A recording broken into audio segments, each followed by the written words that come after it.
Sa mundong puno ng ligaya at dalamhati, ang bawat puso'y sinusubok ng pag-ibig at takot. Ang pag-ibig ang lakas na nagbibigay buhay, ngunit ito rin ang apoy na maaaring magdulot ng kapahamakan.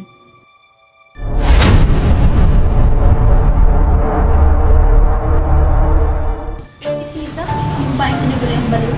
Walang lugar sa lipunan ng tuhod niya. Mag-ingat ka, Maria Clara. Hindi lahat ng banal sa paningin ay banal sa puso.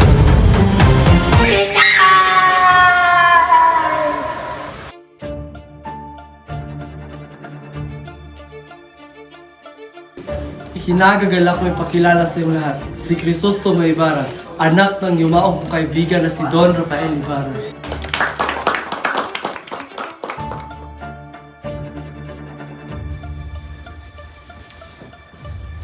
Hindi ka nakakamali dahil hindi ko naging kaibigan ang iyong ama.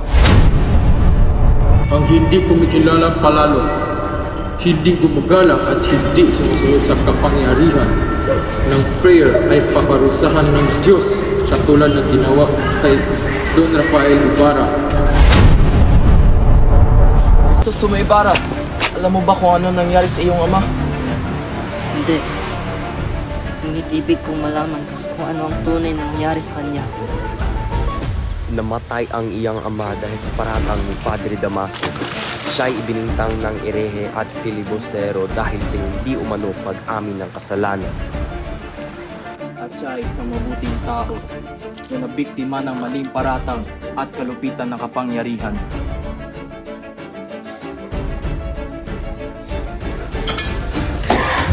Sumayo kayo. Subukan yung lumapit kundi papatayin ko tong makasalang praile na to. Pag-iusap mo, Ibarra!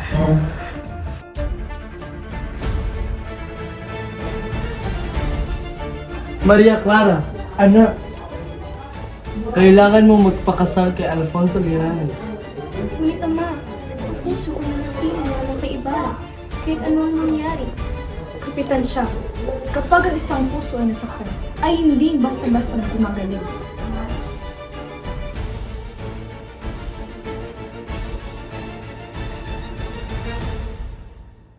Akin ka lang, Maria Clara. Anong ginagawa mo dito, Padre? Tumahimik ka, Pia.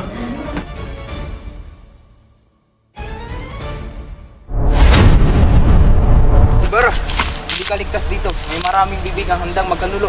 Ginoo! May sumusunod sa inyo, si Padre Salvi! Si Padre Salvi ang kailan sinasamba!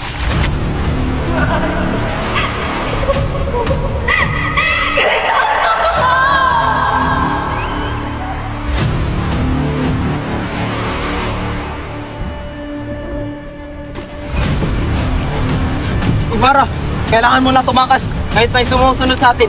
Sige, mag-ingat ka, Elias.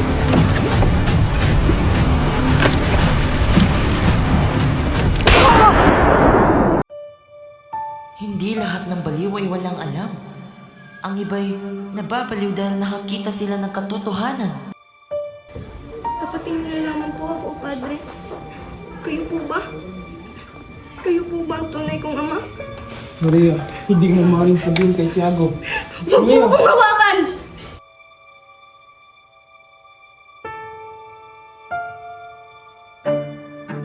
Ano ang katotohanan iyon? Sino ang pinagpapulong baliw? Sinasabi ko na kinalaman sa pagsasabi sa katotohanan ni Kristo. Hindi ko maintindihan. Tila'y may pinagagawang dito. Uy, magkakasawali ka rito. Padre! Huwag mo! Huwag mo na ako sa talaga! Kapatid, parang ako! Tulong! Tulong! Tulungan niyo po ako! Tulungan niyo po ako! Tulong!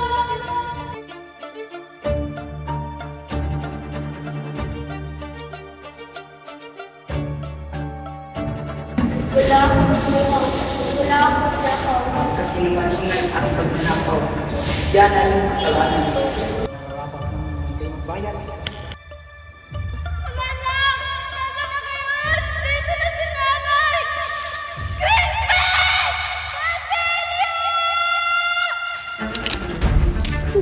Crispin? Hindi po, inay. Ako po to, si Basilio.